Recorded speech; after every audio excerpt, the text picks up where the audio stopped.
ये आकाशवाणी रायपुर है।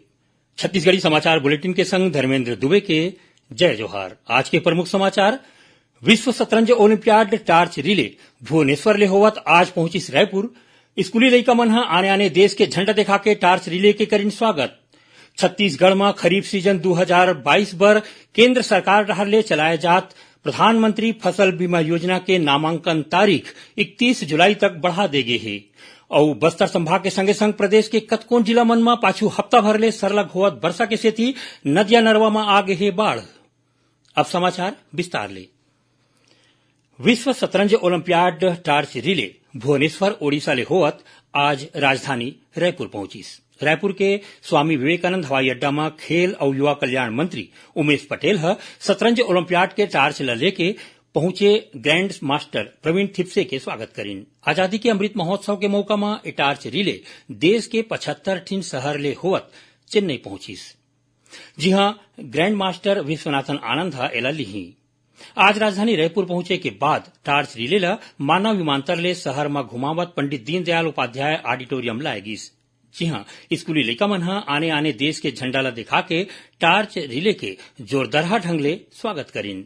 ऑडिटोरियम में राखे के कार्यक्रम में ग्रैंड मास्टर प्रवीण थिप्से ह मुख्यमंत्री ला टार्च रिले सौंपिन। जानबा के मुताबिक शतरंज ओलंपियाड के 95 साल के इतिहास में भारत ला पहली घाव ओलंपियाड के मेजबानी मिले है, जेमा 188 देश शामिल हुई।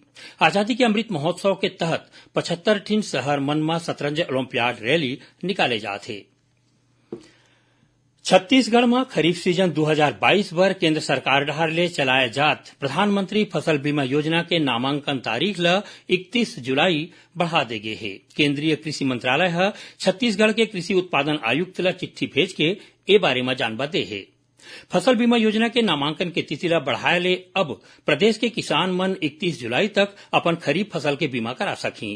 प्रदेश में चालू खरीफ मौसम में धान सिंचित, असिंचित, मक्का, सोयाबीन, मूंगफली, मूंग, उड़ीद और तुअर फसल के बीमा किसान मन करा सकथे। केंद्रीय ग्रामीण विकास और पंचायत राज्य मंत्री गिरिराज सिंह अपन कोरबा जिला के प्रवास के दौरान कटघोरा में राखे गए विधानसभा कार्यकर्ता परिचर्चा सम्मेलन में शामिल हुईन। ए मौका में केंद्रीय मंत्री ह आरोप लगेन कि छत्तीसगढ़ के कांग्रेस सरकार ह भ्रष्टाचार में लिप्त हवय। ओमन कहिन कि प्रदेश में केंद्र सरकार के कतकोन योजना के पैसा के दुरुपयोग करे जाथे, तो उन्हें प्रधानमंत्री आवास योजना और मनरेगा के कामकाज ह घलो बने ढंग ले नहीं हो पाथे।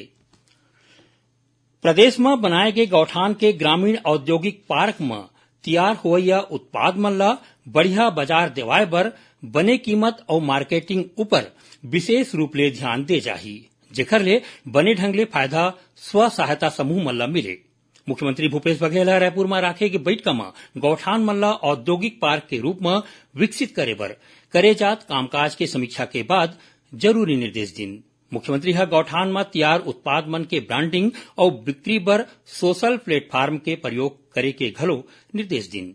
जानबा के मुताबिक गोधन न्याय योजना के तहत गौठान मन में 12,000 ले ज्यादा स्व सहायता समूह मन ह काम करत हे।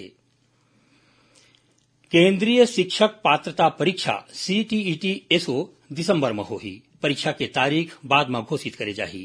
केंद्रीय माध्यमिक शिक्षा बोर्ड हकीन है कि ये परीक्षा ह कंप्यूटर आधारित होही और पूरा देश में 20 भाषा में ले जाही। CBSE ह बताइन कि परीक्षा के बारे में जानबा पाठ्यक्रम, भाषा, परीक्षा फीस और आने जानबा CTET के आधिकारिक वेबसाइट में हवय। छत्तीसगढ़ी समाचार बुलेटिन आप मन आकाशवाणी रायपुर ले सुनत हव। छत्तीसगढ़ के खबर ले है आपके वास्ता और खबर के विश्वसनीयता ले है हमार वास्ता। आकाशवाणी समाचार रायपुर के प्रादेशिक समाचार बुलेटिन के संगे संग हमार समसामयिक कार्यक्रम आप रेडियो के संग अपन मोबाइल में घलो सुन सकत हो। आकाशवाणी समाचार फेसबुक, ट्विटर और यूट्यूब में घलो हावय। हमार फेसबुक पेज हरे Chhattisgarh news on AIR, Twitter handle CGAIR news और हमार यूट्यूब चैनल हरे छत्तीसगढ़ AIR न्यूज। तो अब रेडियो के संगे संग आपके मोबाइल के माध्यम ले हम आप तक पहुंचत हन। छत्तीसगढ़ के हर खबर पर सुनत रहो आकाशवाणी समाचार। अब आगू बाढ़बो बाँचे समाचार को थी। रेलवे प्रशासन डहार ले दक्षिण पूर्व मध्य रेलवे ले चलैया 5 ठिन मेमू पैसेंजर स्पेशल रेलगाड़ी ला एक घाव फेर शुरू करे जाथे।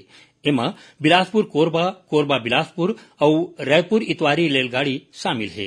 Bilaspur Korba passenger special, Bilaspur Korba MEMU passenger special और Korba Bilaspur MEMU passenger special 18 जुलाई ले रोजे चलाए जाही।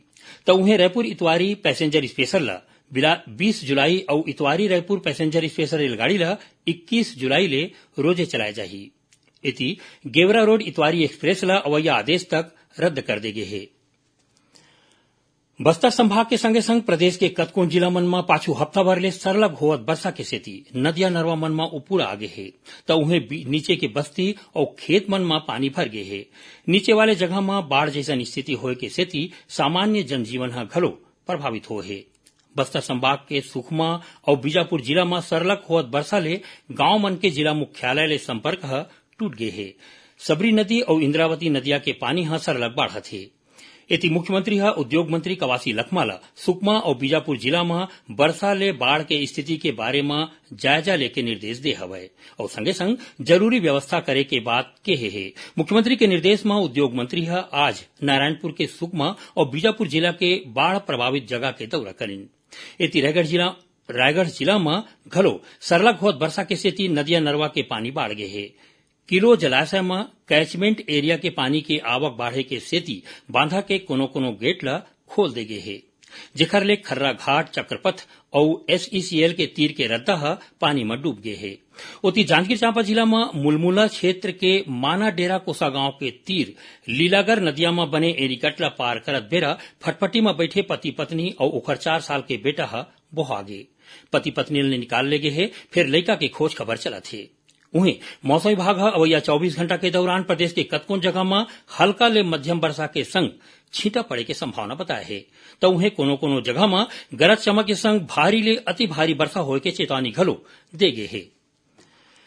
सुनैया मल्ला बता दन की प्रादेशिक समाचार एकांश डहार ले समसामयिक विषय पर आधारित साप्ताहिक कार्यक्रम बातों बातों में ए बार भारत में राष्ट्रपति चुनाई के प्रक्रिया ऊपर छत्तीसगढ़ के पूर्व राज्य निर्वाचन आयुक्त डॉक्टर सुशील त्रिवेदी ले गे भेंट वार्ता प्रसारित करे जाही। एकर प्रसारण आकाशवाणी के रायपुर केंद्र डहार ले काली बिहनिया 9:30 में करे जाही। एला आकाशवाणी के जम्मू केंद्र रिले करही। सुनैया मल्ला बता दन कि आकाशवाणी समाचार डहार ले काली संझा 6:30 में जिले की चिट्ठी कार्यक्रम के प्रसारण करे जाही। ये कार्यक्रम आकाशवाणी के रायपुर केंद्र डहार ले प्रसारित होही, जिला जम्मू केंद्र मन एके संग्रह रिले करही। ए हफ्ता के अंक में दुर्ग जिला के गतिविधि के बारे में जानबा दे जाही। पढ़ाई लिखाई के निरीक्षण पर मंदिर हसौद हायर सेकेंडरी स्कूल पहुंचे शिक्षा विभाग के सचिव डॉक्टर S भारती दासन स्कूल के अव्यवस्था के मामला में प्राचार्य के 2 दिन के तनख्वाह बढ़ोतरी और व्याख्याता के 1 दिन के तनख्वाह रोके के आदेश दे हवय। निरीक्षण के दौरान बेरा में ड्यूटी में नई अवैया स्कूल के 7 झिन शिक्षक, 1 झिन बाबू और 2 झिन चपरासी के आधा दिन के तनख्वाह काटे की कार्रवाई करे गए है। अब थोड़कुन समाचार सार में कांकेर जिला में गोधन न्याय योजना के तहत गौठान मन में वर्मी कंपोस्ट बनाए के संगे संग आने कामकाज में लापरवाही के मामला में जनपद पंचायत के 14 जिन अधिकारी मन ला कारण बताओ नोटिस जारी करे गए है। जांजगीर चांपा जिला के करू महू गांव के तीर गांजा ले भरे एक ठिन गाड़ी दुर्घटनाग्रस्त हो गई। ये गाड़ी ले मुलमुला पुलिस करीबन 10 लाख रुपया के गांजा बरामद करे है। महासमुंद जिला में सांकरा के तीर एक ठिन गाड़ी ले करीबन 50 किलो गांजा के संग एक झिन आरोपी ला पुलिस गिरफ्तार करे है। और राजनांदगांव जिला के मनगटा वन चेतना केंद्र में घूमे बर गए एक झिन छात्र के खदान के पानी में बुड़े ले मौत हो गई। आखिर में प्रमुख समाचार एक गांव फेर विश्व शतरंज ओलंपियाड टार्च रिले भुवनेश्वर ले होवत आज पहुंचिस रायपुर। स्कूली लइका मन आने देश के झंडा दिखा के टार्च रिले के करीन स्वागत। छत्तीसगढ़ में खरीफ सीजन 2022 पर केंद्र सरकार डहर ले चलाए जात प्रधानमंत्री फसल बीमा योजना के नामांकन तारीख 31 जुलाई तक बढ़ा दे गए है। और बस्तर संभाग के संगे संग प्रदेश के कतकोन जिला मन में पाछू हफ्ता भर ले सरलग होवत बरसा के सेती नदिया नरवा में आगे है बाढ़। एक संग छत्तीसगढ़ी समाचार बुलेटिन इहे सिरावत है। जय जोहार।